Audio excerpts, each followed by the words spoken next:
Jemaat dipersilakan duduk kembali. Shalom. Ada sukacita, amin. Ya, hari ini kita bisa menikmati hadirat Tuhan, kuasa Tuhan, bersyukur. Kita boleh datang kepada Tuhan, ya, beribadah, memuji, menyembah, memuliakan Dia. Tema kita hari ini adalah pengikut Kristus tak akan kecewa. Tak akan kecewa. Nah, ini sangat penting sekali karena ternyata kita mendengar ada berita orang-orang yang tadinya Kristen kecewa juga kepada Kristus, kecewa kepada Yesus dan akhirnya meninggalkan Yesus. Satu hal yang menarik kan kita lihat kebenaran firman Tuhan, seorang hamba Allah sempat seperti dia ragu juga, apakah betul dia Mesias itu? Dalam Matius pasal ke-11 ayat 6, kita baca bersama-sama, ada ayat di sana, 1, 2, 3. Kemudian menolak Yesus. Ya, ada orang yang tadinya belum percaya kepada Tuhan, kemudian akhirnya dia percaya kepada Yesus, tetapi ada pergumulan yang harus dihadapi, ada tantangan yang berat, bahkan ada penganiayaan. Tetapi orang yang sungguh-sungguh bisa kecewa, dia bisa berkata, ya ngapain juga saya mengikut Kristus, cari yang lain aja, atau cari jalan alternatif saja. Bapak Ibu Saudara yang terkasih dalam Tuhan, nah Tuhan berkata begini, berbahagialah orang yang tidak menjadi kecewa. Tinggalkan iman percaya kita. Bapak Ibu Saudara yang terkasih dalam Tuhan, kalau kita melihat latar belakangnya adalah, ya, nah Bapak Ibu Saudara yang terkasih dalam Tuhan, ya lanjut. Di dalam penjara itu mulai timbul keraguan Yohanes terhadap Yesus, ya. Apakah dia adalah Mesias? Ya, apakah itu Mesias itu atau masih harus menunggu yang lain? Lanjut. Ya. Dalam Matius 11 ayat 3 berkata begini. Lalu menyuruh murid-muridnya bertanya kepadanya, engkaukah yang akan datang itu atau haruskah kami menantikan orang lain? Jadi di dalam penjara, ya, ada keraguan, ada kebimbangan. Ya, memang dia dengar berita tentang Kristus, tentang pekerjaan. Tetapi di dalam penjara itu ada kebimbangan. Sehingga dia harus utus lagi muridnya untuk menemui Yesus dan bertanya, benarkah engkau itu Mesias atau harus kami tunggu yang lain? Ya, coba kita memahami kondisi Yohanes Pembaptis, ya. Sampai dia mengutus murid-murid untuk bertanya kepada Yesus. Nah, apa jawab Yesus? Lanjut, ya.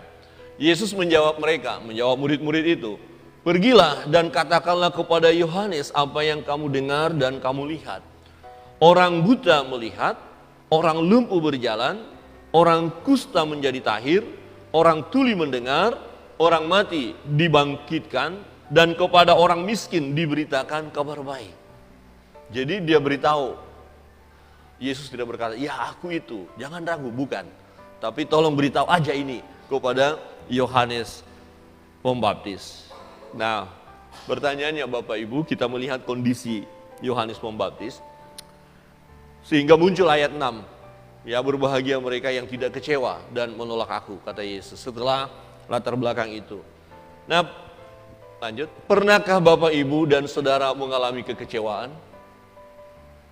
Pernah kecewa? Coba lihat kiri kanan. Tanya, pernah kecewa?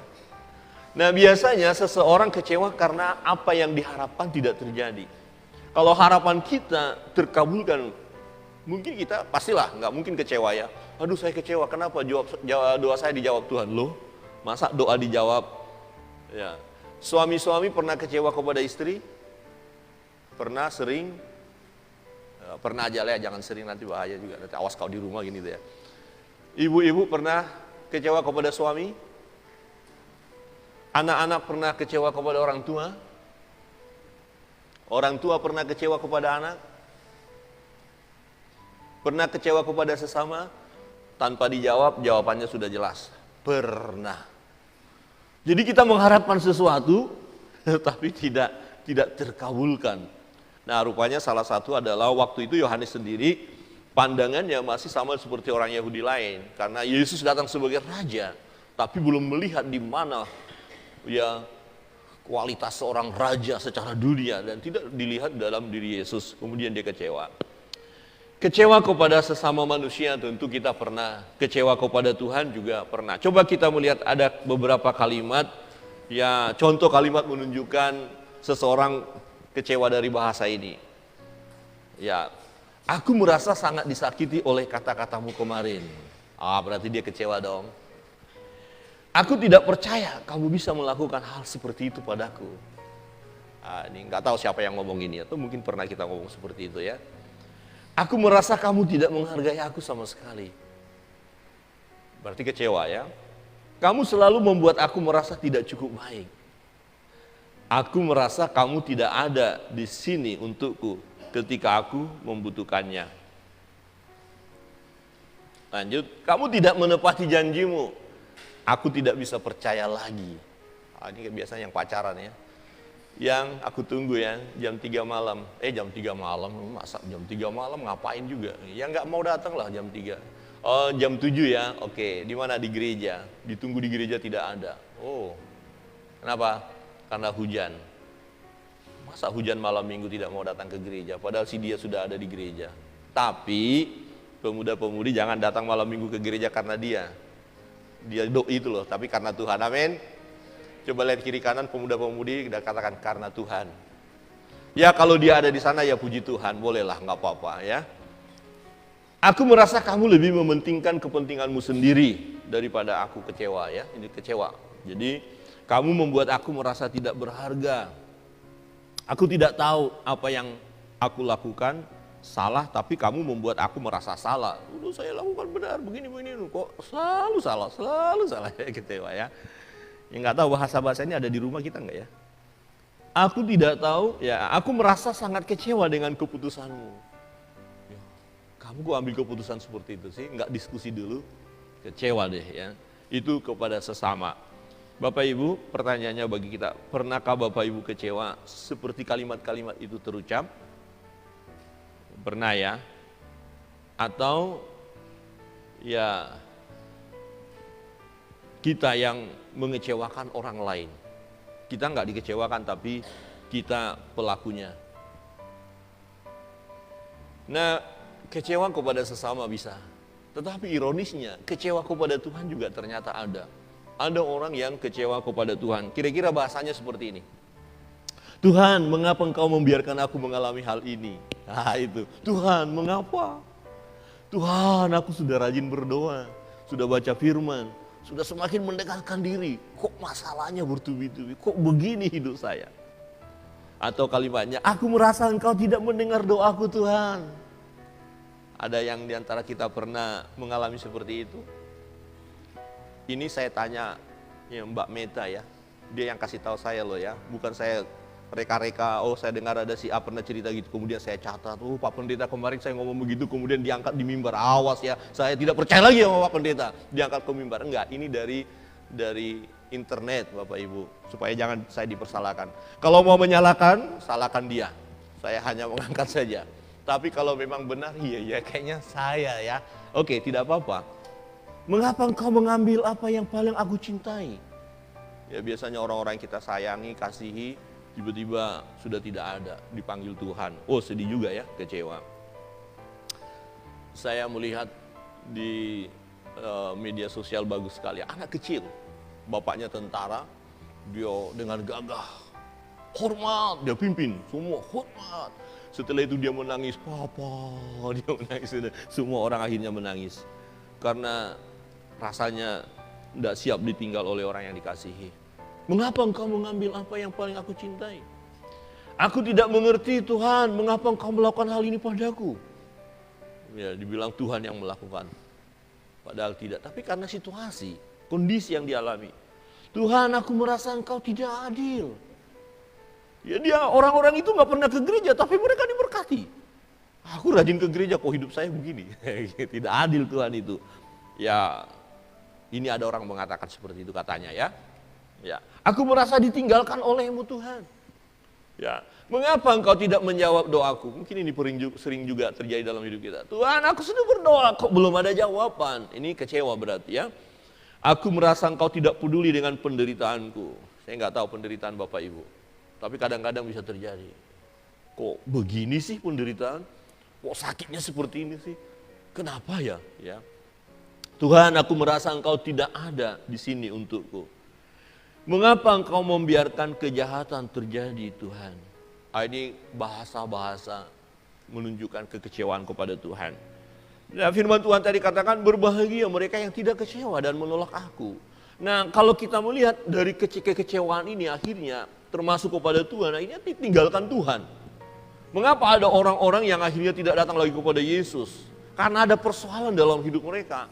Ada harapan mereka dan tidak terpenuhi. Kemudian kecewa, ragu-ragu. Wah, kalau begini terus, kenapa saya harus menyembah Tuhan? Kenapa harus datang kepada Yesus? Nah, kemudian tinggalkan Yesus. Bagaimana caranya supaya kita tidak kecewa dan menolak Tuhan Yesus? Ini yang penting dalam perjalanan hidup kita. Kebenaran yang pertama adalah kita harus menyadari bahwa sebagai manusia kita penuh dengan kelemahan. Oleh sebab itu kita harus bergantung penuh kepada Tuhan Yesus. Kita ini lemah, ya. Kita ini penuh dengan kelemahan. Apalagi kalau ada masalah yang datang, ya, kedagingan kita yang membuat kita bisa kecewa dan menolak Yesus. Itu yang terjadi. Kita melihat Yohanes seorang pribadi yang hebat. Yohanes bukan katakan, oh Yohanes jemaat biasa. Tidak. Ini adalah hamba Allah. Ya, lanjut. Kita lihat di ayat 10. Karena tentang dia ada tertulis, lihatlah aku menyuruh utusanku mendahului engkau. Ia akan mempersiapkan jalanmu di hadapanmu. Jadi waktu Yohanes Pembaptis datang, dia sudah tahu tugasnya. Ya, waktu orang berkata, oh kamukah Mesias itu? Yohanes Pembaptis tidak. Ya, dia lebih besar daripada aku. Dia tahu tugasnya adalah mempersiapkan jalan bagi Yesus. Kita lihat siapakah Yohanes Pembaptis. Dia orang hebat, luar biasa. Dan dia datang untuk menyatakan tentang Yesus, tentang Mesias yang akan datang itu. Tetapi dia bertanya, apakah kami harus menunggu yang lain? Berarti Yohanes Pembaptis mengalami satu problem yang luar biasa. Sampai-sampai bertanya, apakah dia itu Mesias atau harus menunggu yang lain? Di ayat 11 kita melihat siapakah Yohanes Pembaptis ini? Ini orang hebat, ya. Orang yang diurapi oleh Allah, orang yang mempersiapkan jalan bagi Yesus. Ya, ayat 11, aku berkata kepadamu, sesungguhnya di antara mereka yang dilahirkan oleh perempuan tidak pernah tampil seorang yang lebih besar daripada Yohanes Pembaptis. Jadi di antara kita yang lahir, yang paling besar adalah Yohanes Pembaptis. Orang ini orang hebat, namun yang terkecil dalam kerajaan surga lebih besar daripadanya, yaitu tentang Yesus. Nah, saudara yang terkasih dalam Tuhan, dikatakan, ya, seorang yang hebat ini, yang tidak ada orang lain yang bisa menandingi sehebat dia. Dia lebih besar dari antara yang lain. Artinya ini bukan orang sembarangan. Ya, ini adalah utusan Allah. Tetapi di titik tertentu, ya, dia mulai ragu tentang Yesus. Dia mulai bimbang tentang Yesus. Kemudian dia suruh murid-murid bertanya, benarkah engkau itu yang datang itu? Mesias itu, atau kami harus menunggu yang lain? Benarkah engkau itu? Benarkah engkau Kristus? Dia sudah mendengar berita itu, berita tentang Kristus waktu dia di penjara. Tetapi dia ini merupakan satu puncak pergumulan secara pribadi. Jadi kalau ada seseorang sampai bertanya, benarkah Yesus ini Tuhan? Ini bukan pergumulan biasa. Ini bukan pergumulan kaleng-kaleng. Ini bukan hanya masalah makan dan minum. Tetapi ini suatu pergumulan yang berat. Suatu tantangan yang berat sampai mulai ragu tentang Yesus. Ini sesuatu yang luar biasa. Dan itu bisa terjadi dalam hidup kita. Jika Yohanes Pembaptis saja bisa masuk sampai kepada titik itu, kita pun bisa masuk pada titik seperti itu. Saudara bisa. Ya, karena kita lemah, kita terbatas. Nah, untuk itu kita perlu terus, ya, Hubungan kita dengan Yesus terus kita tingkatkan. Bergaul karib dengan Yesus terus kita tingkatkan. Maka orang-orang yang akhirnya meninggalkan Yesus, saya percaya dia tidak memiliki hubungan karib dengan Kristus.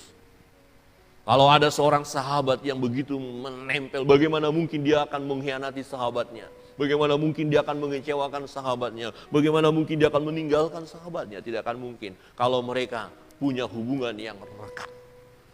Perlu kita pererat hubungan kita dengan Yesus. Karena persoalan pergumulan yang akan datang ini akan semakin berat Bapak Ibu.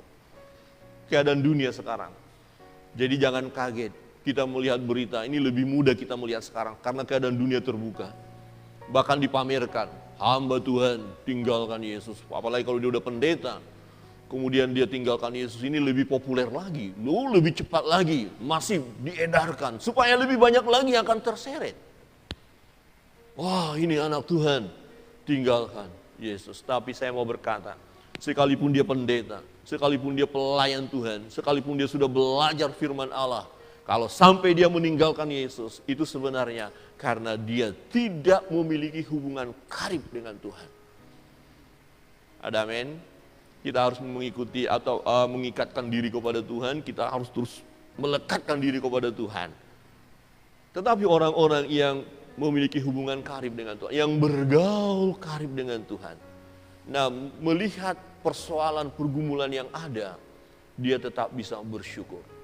Dia tidak menyalahkan Tuhan. Dia tidak berkata, Tuhan kenapa seperti ini? Tuhan kenapa engkau tinggalkan saya? Tidak. Bahkan dia mampu melihat bahwa Allah turut bekerja dalam segala hal untuk mendatangkan kebaikan. Jadi misalnya kita ini orang percaya. Ada penyakit yang luar biasa. Tapi karena bergaul karib dengan Kristus kita, membaca firman-Nya, akhirnya kita berkata, terima kasih Tuhan buat penyakit ini. Aku tahu ada maksud Tuhan lewat penyakit ini. Untuk kebaikan bagi aku. Ketika ada orang-orang yang kita kasihi, dipanggil Tuhan. Secara manusia kita sedih. Tetapi karena kita bergaul karib dengan Kristus, kita berkata terima kasih Tuhan. Semuanya ada dalam kendali-Mu.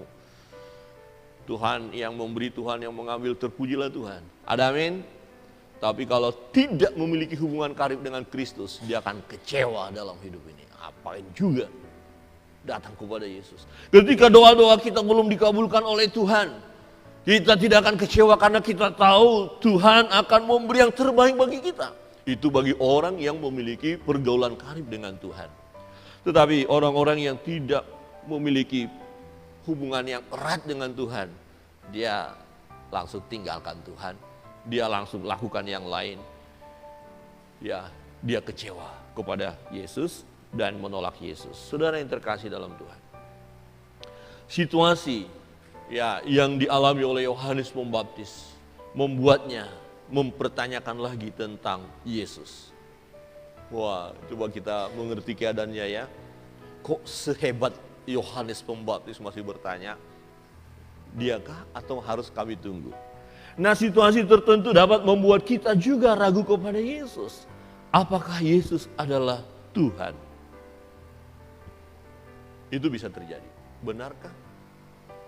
Kalau ada pergumulan seperti ini sangat penting, jangan dibiarkan. Tapi coba cari jawabannya. Ya, datang kepada Tuhan. Datang kepada firman. Kita tidak hanya sekedar membaca, tapi tanpa menggumulinya. Kalau ada di antara kita mulai ragu tentang kebenaran itu, mulai tanya kepada Tuhan. Berbicara kepada Tuhan. Biarkan Roh Kudus membukakan, menyingkapkan misteri itu kepada kita. Jangan hanya saya baca dari Kejadian, kalau saya baca, tapi tidak ada satu keinginan ingin menikmati betul firman itu. Kekristenan itu penting sekali melakukan hal itu. Jangan hanya cukup berkata, saya orang Kristen. Tapi benar-benar mengalami Kristus dalam hidup kita. Amin. Coba lihat kiri kanan dan katakan, jangan hanya ngomong jadi orang Kristen. Gak ada yang berani, ya kalau sentuh sedikit. Karena banyak Bapak Ibu hanya statusnya Kristen. Biasanya ujiannya adalah ketika ada pencobaan, ketika ada penderitaan, ketika ada bahaya. Ini diuji, benarkah? Ya. situasi tertentu, pergumulan yang hebat. Kita bisa berkata, apakah Yesus sanggup menolong aku dari situasi yang sulit ini? Ya, lanjut LCD-nya. Apakah Yesus sanggup menyembuhkanku dari penyakit yang sangat mengerikan ini? Wah, masihkah sanggupkah? Dan biasanya banyak yang gagal di sini ya. Banyak gagal. Ya, kita harus berhikmat lah, bla bla bla. Akhirnya hikmat dunia yang dilakukan. Dan itu tidak layak di hadapan Kristus. Karena meninggalkan Kristus. Kita baru merayakan Paskah. Yesus bangkit dari antara orang mati. Tapi coba kita melihat sebelum Yesus naik ke surga. Apakah murid-murid mudah percaya? Tidak. Berkali-kali Yesus harus menampakkan diri kepada mereka. Supaya mereka percaya. Berkali-kali. Ya lanjut. Berkali-kali Yesus menampakkan diri kepada murid-murid. Sebelum dia naik ke surga. Bahkan Petrus dan murid yang lain. Ya, akhirnya kembali kepada jala mereka dan perahu mereka. Coba, mereka dipanggil untuk menjadi penjala manusia. Bersama-sama dengan Yesus mereka melayani, mereka belajar kepada Yesus, mereka mendapatkan perintah daripada Yesus. Tetapi setelah kematian itu dan kebangkitan itu, masih ada keraguan-raguan dan ada kekecewaan. Nah rupanya waktu Petrus berkata kepada yang lain, aku kembali deh menjadi penjala ikan. Dan yang lain juga mengikuti. Di situ tingkat kekecewaan mereka. Untuk apa? Ya, sampai mereka kembali kepada jala mereka. Kepada perahu mereka. Tinggalkan tugas yang disampaikan oleh Yesus kepada mereka untuk menjadi penjala manusia. Tetapi dalam hal ini pun kita melihat Yesus pun datang untuk menolong murid-murid yang sedang kecewa. Jadi kalau Bapak Ibu pernah di titik itu, percayalah. Ya Yesus tidak tinggal diam. Ya sejauh kita belum menolak dia, hanya kecewa atau hampir-hampir menolak dia. Tetapi Roh Kudus akan menolong kita. Yesus akan datang menguatkan dan meneguhkan iman kita sehingga kita tidak kecewa. Amin. Ada banyak peristiwa yang bisa kita alami. Kemudian kita diingatkan, oh iya ya, terima kasih Tuhan. Kenapa saya tadi mau kecewa? Kenapa hampir-hampir putus asa? Kenapa hampir tidak percaya kepada Yesus? Saudara yang terkasih dalam Tuhan, berkali-kali Yesus menampakkan diri. Artinya murid-murid tidak langsung percaya. Itu bisa kita alami. Secara khusus ketika ada beban pergumulan. Ya, Yohanes Pembaptis menyuruh muridnya harus bertanya lagi, engkaukah itu atau kami harus menunggu? Kebenaran yang kedua, lihatlah perbuatan Yesus supaya kita tidak kecewa dan menolak Yesus. Lihat kembali perbuatan itu. Yesus tidak berkata kepada murid-murid Yohanes, kasih tahu kepada Yohanes Pembaptis itu, akulah dia, jangan ragu-ragu, percayalah. Tidak. Bukan juga dia, gimana sih Yohanes Pembaptis? Dia yang tadi kata persiapkanlah jalan, setelah aku datang kok malah dia gak percaya sama aku, gimana sih? Tidak. Bukan itu yang Yesus katakan. Yesus juga mengerti keadaan Yohanes Pembaptis. Tetapi yang menarik adalah Yesus memberitahukan ya sesuatu dari pekerjaan yang dilakukan oleh Yesus. Ya. Yesus menjawab mereka, pergilah. Ya lanjut ya. Pergilah dan katakanlah kepada Yohanes apa yang kamu dengar dan kamu lihat. Beritahu apa yang kamu dengar, apa yang kamu lihat, apa yang mereka dengar, apa yang mereka lihat.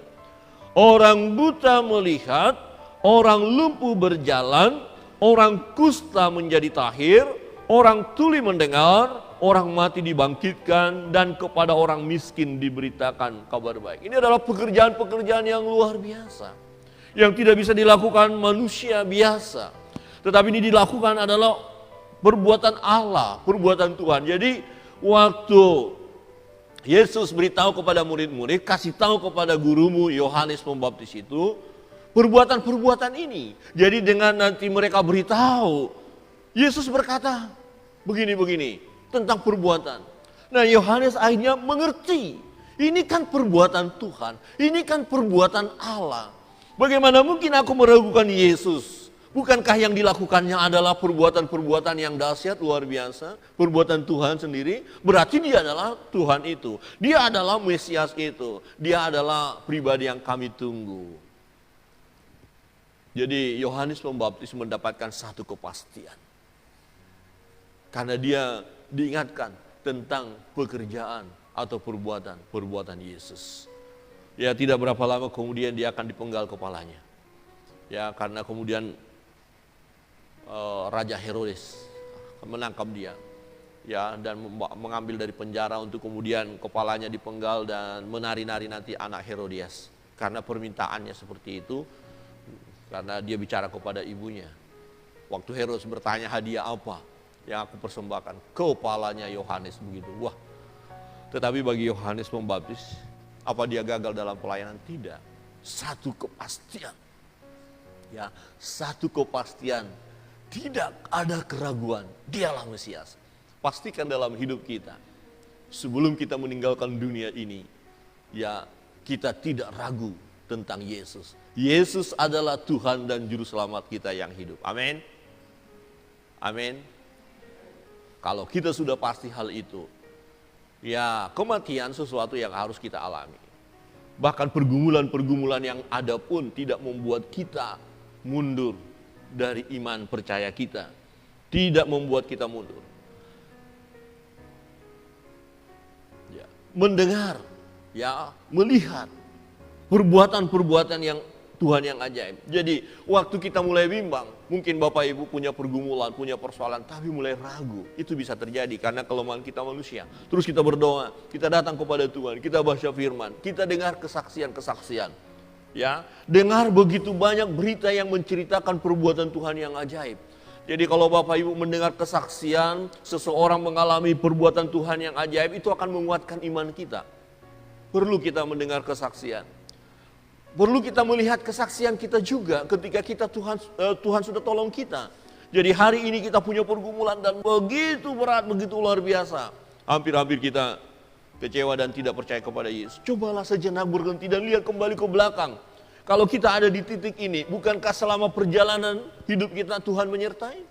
Tuhan memberkati. Mungkin saudara mengalami perbuatan Tuhan yang ajaib, pernah mengalami kesembuhan, pernah mengalami berkat yang luar biasa yang tak terduga, pernah diselamatkan dari kecelakaan, dan banyak hal sebenarnya apa yang telah Tuhan buat dalam hidup kita. Ingat itu, jangan lupa.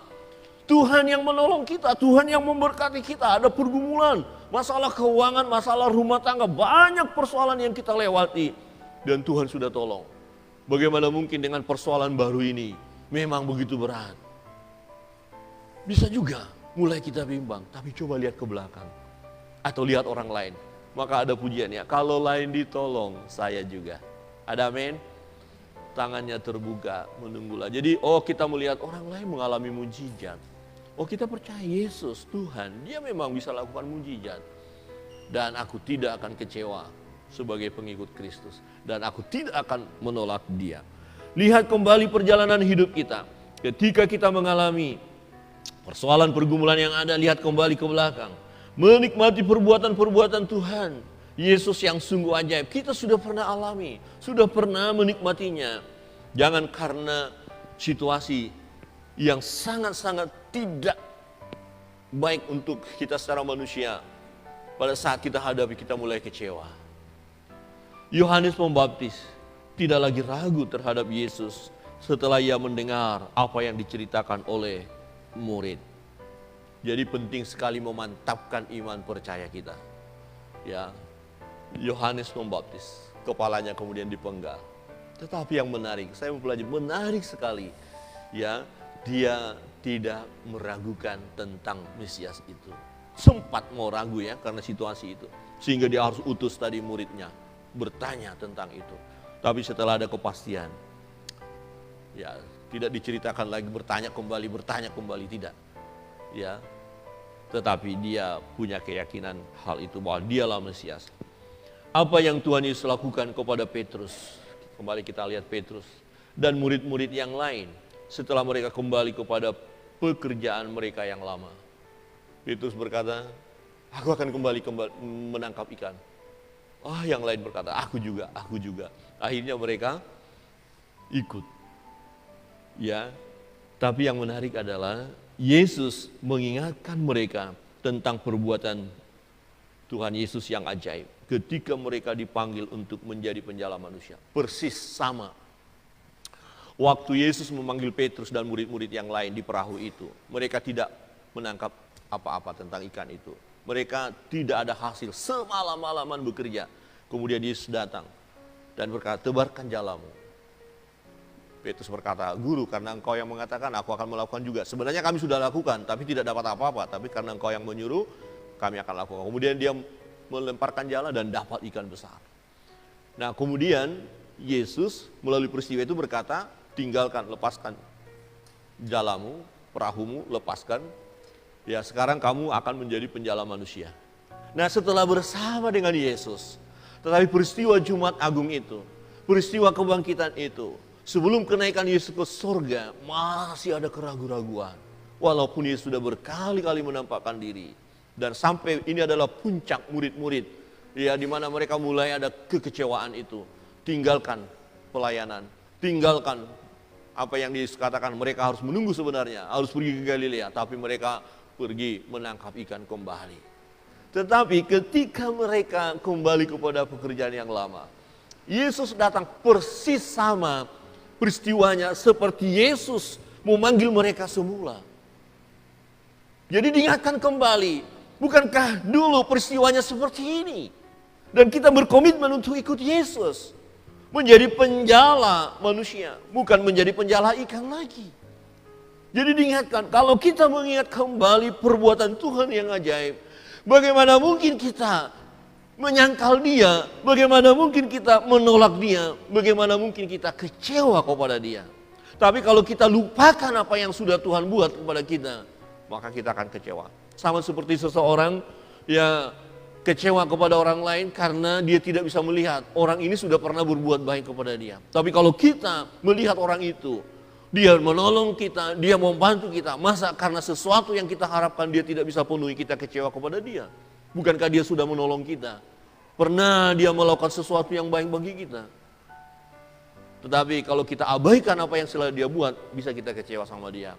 Jadi kalau kita abaikan apa yang sudah Yesus lakukan dalam perjalanan hidup ini, maka kita bisa kecewa kepada Yesus dan akhirnya menolak dia. Jadi jangan pernah mengabaikan apa yang telah Yesus lakukan. Dalam Yohanes pasal 21 ayat 4, lanjut. Ketika hari mulai siang, ini peristiwanya di mana Petrus dan murid-murid yang lain kembali kepada pekerjaan yang lama, kembali kepada jalannya, kembali kepada perahunya. Ayat 4, ketika hari mulai siang, Yesus berdiri di pantai. Akan tetapi murid-murid itu tidak tahu bahwa itu adalah Yesus. Sampai mereka tidak tahu bahwa itu adalah Yesus.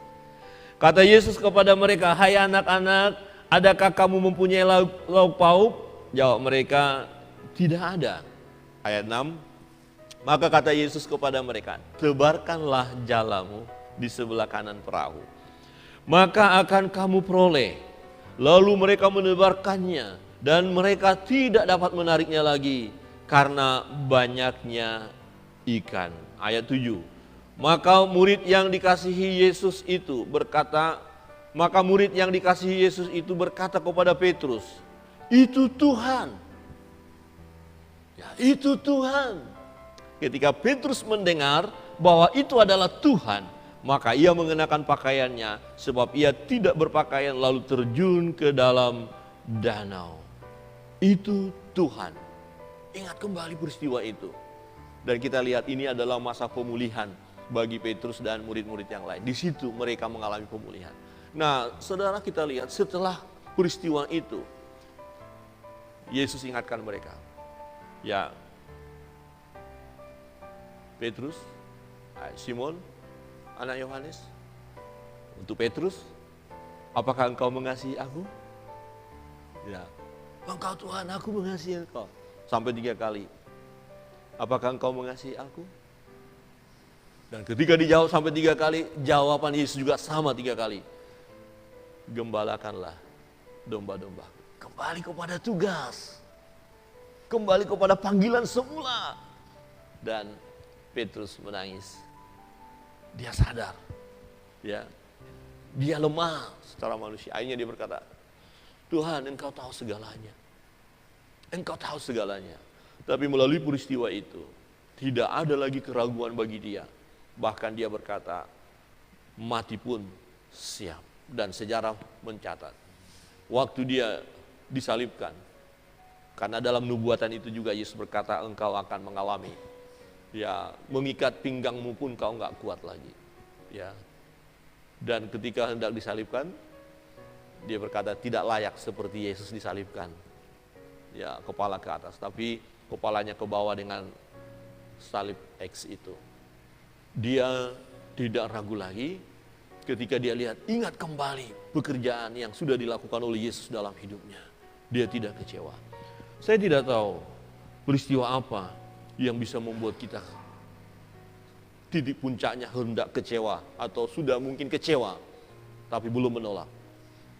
Tetapi anak-anak Tuhan, orang yang percaya, yang memiliki pergaulan karib dengan Tuhan, bukan Kristen ikut-ikutan, Kristen keturunan, bukan, tapi Kristen yang mengalami Yesus dalam hidupnya, percaya kepada Yesus, ya, dia tidak akan kecewa dan menolak Yesus. Kalau kita lihat dalam Roma pasal 8, saya baca untuk kita. Roma pasal 8 ayat 35. Siapakah yang akan memisahkan kita dari kasih Kristus?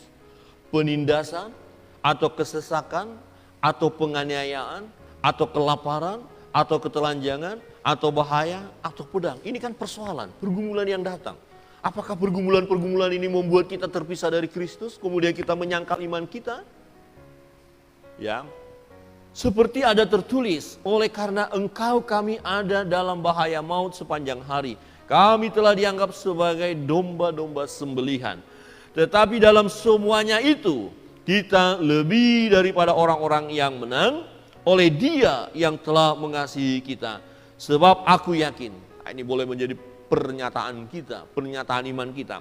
Sebab aku yakin baik maut maupun hidup, baik malaikat-malaikat maupun pemerintah-pemerintah, baik yang ada sekarang maupun yang akan datang, atau kuasa-kuasa, baik yang di atas maupun yang di bawah, ataupun sesuatu makhluk lain, tidak akan dapat memisahkan kita dari kasih Allah yang ada dalam Kristus Yesus Tuhan kita. Artinya kita tidak akan menyangkal Yesus, kita tidak akan menolak Dia, kita tidak akan kecewa. Hampir-hampir kecewa mungkin ya, tetapi pertolongan Tuhan akan turun atas kita karena kita memiliki pergaulan karib dengan Tuhan. Bergaul karib, waktu ada pergumulan itu kita berdoa, kita membaca firman, kita menyembah Dia, kita semakin kuatkan hubungan kita dengan Tuhan. Dan kemudian kita lihat pekerjaan-pekerjaan yang sudah Tuhan lakukan bagi kita. Kita lihat pekerjaan-pekerjaan Tuhan yang Tuhan lakukan bagi orang lain. Kita lihat berbagai mujizat yang terjadi. Maka saya yakin dan percaya, kalau tadi ada niat untuk menolak Dia sebagai Tuhan kita, kita tidak akan lakukan. Tadinya kita mau menyangkal Dia, akhirnya kita tidak lakukan. Tadinya kita mau kecewa berat kepada Dia, akhirnya kita tidak akan kecewa. Karena firman itu akan berbicara kepada kita. Allah turut bekerja dalam segala hal untuk mendatangkan kebaikan bagi kita yang mengasihi Tuhan. Amin. Akhirnya kita tetap berdiri teguh, jangan goyah. Ya, segala jerih lelah kita tidak ada yang sia-sia. Kiranya kebenaran firman Tuhan ini menolong kita, berkuatkan hubungan karib kita dengan Yesus. Karena kita tidak tahu persoalan pergumulan yang ada di depan akan semakin berat itu. Bisa, kita ini lemah secara manusia. Kita lemah, jangan ada di antara kita yang menganggap sudah hebat imannya. Tidak, jangan sombong rohani, tidak. Tapi tetaplah bersekutu dengan Tuhan. Baca, renungkan firman Allah, berdoa, memuji, menyembah Dia, melayani Dia. Dan yang kedua, selalu lihat pekerjaan-pekerjaan Tuhan yang ajaib. Tuhan memberkati kita. Kita sejenak tunduk kepala. Saya tidak tahu apa yang menjadi beban pergumulan Bapak Ibu. Secara daging, secara manusia mungkin kita pernah kecewa. Bahkan kecewa kepada Tuhan. Tapi kebenaran firman hari ini mengingatkan kita. Tuhan itu baik, Tuhan mengasihi kita, Tuhan tidak akan pernah meninggalkan kita. Lihatlah perbuatan Tuhan yang ajaib. Nikmati, berserah kepada Tuhan.